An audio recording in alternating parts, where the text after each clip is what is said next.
Olá, meus amigos e meus irmãos, tudo bem com vocês?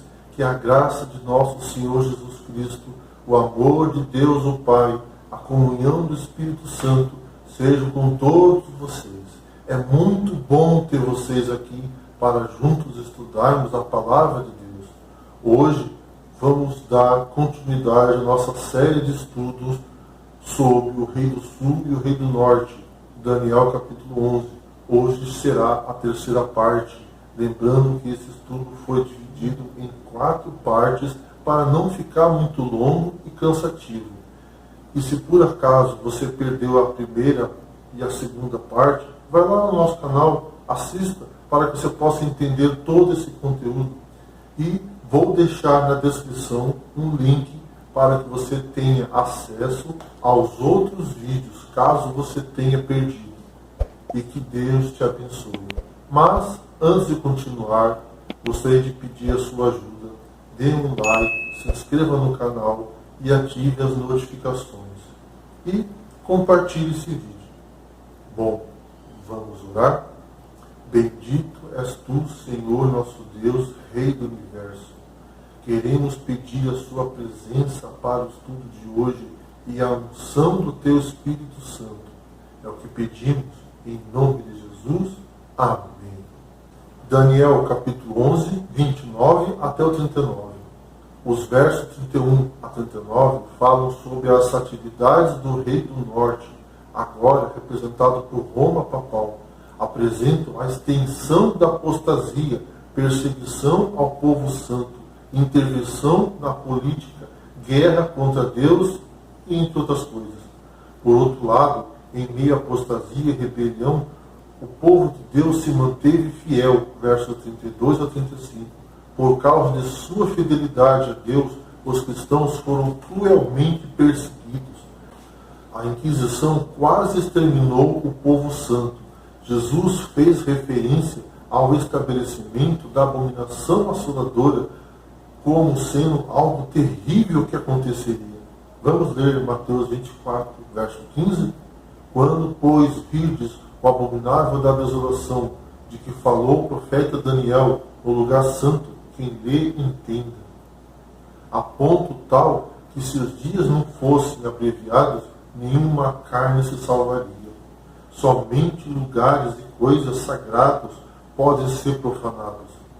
O santuário é profanado quando o ministério sacerdotal de Cristo é substituído por uma falsificação humana, ao estabelecer um sacerdote humano como intercessor entre Deus e os homens. Quando se sabe que Cristo é o único que pode fazer essa sagrada intercessão. 1 Timóteo 2, verso 5.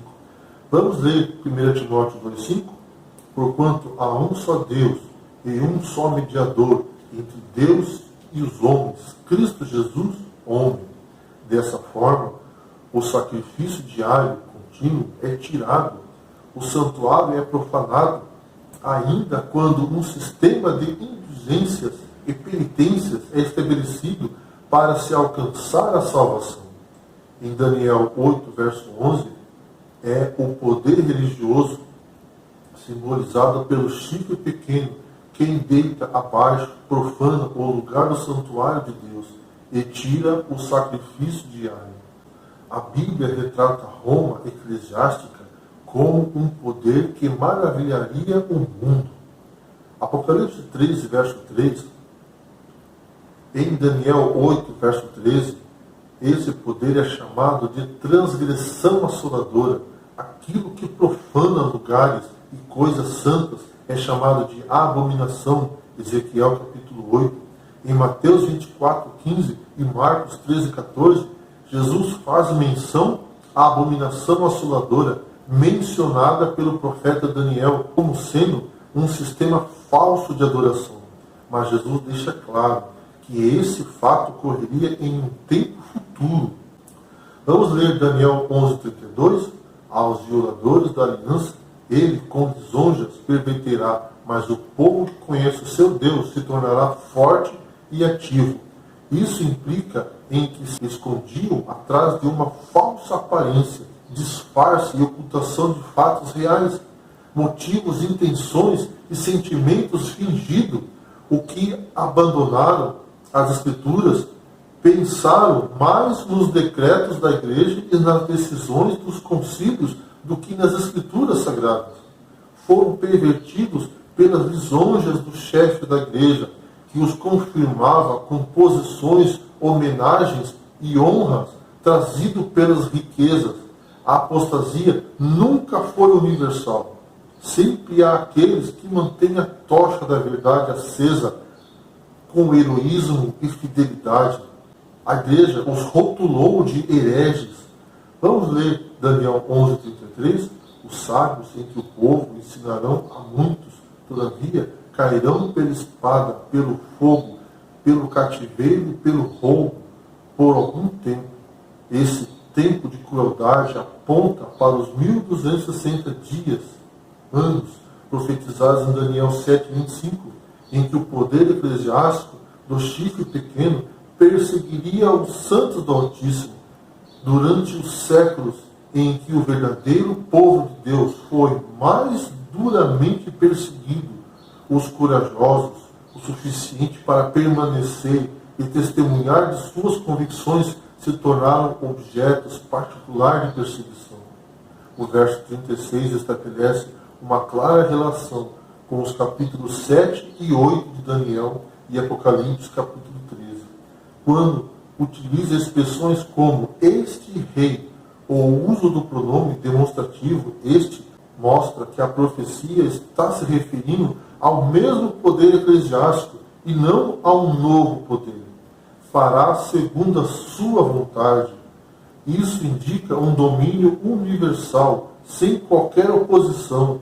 Em Apocalipse 13, verso 4, nos é dito sobre esse mesmo poder religioso, chamado de a besta, que ninguém poderá batalhar contra ela. Essa profecia indica que no fim dos tempos, uma falsa religião irá crescer em popularidade e predominância, se engrandecerá sobre todo Deus.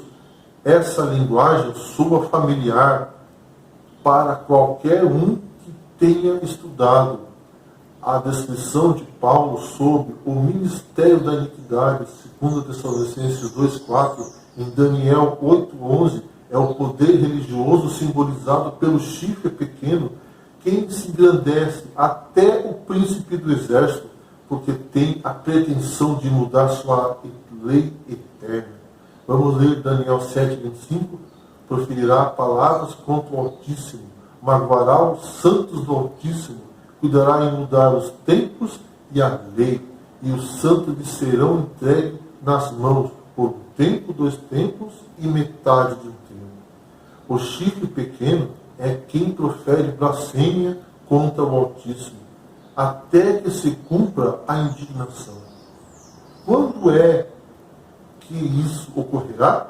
Será imediatamente antes da ressurreição dos justos.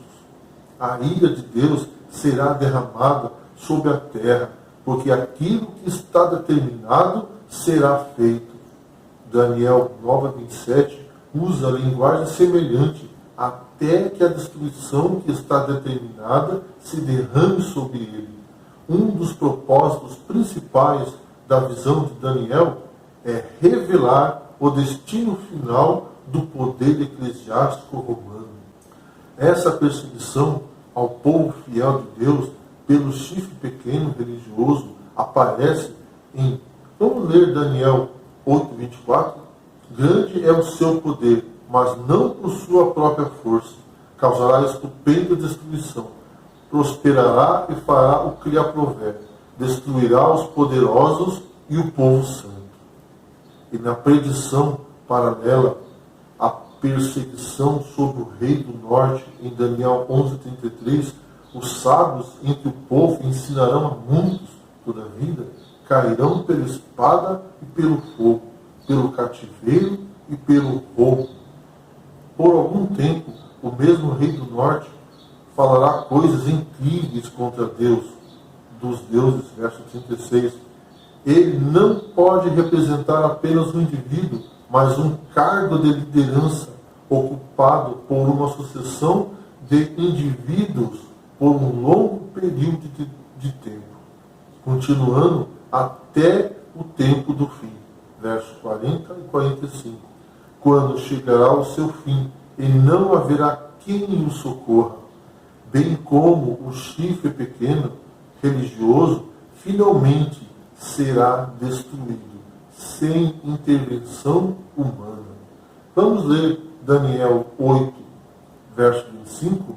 Por sua astúcia nos seus empreendimentos fará prosperar o engano, no seu coração se engrandecerá e destruirá a muitos que vivem despreocupadamente.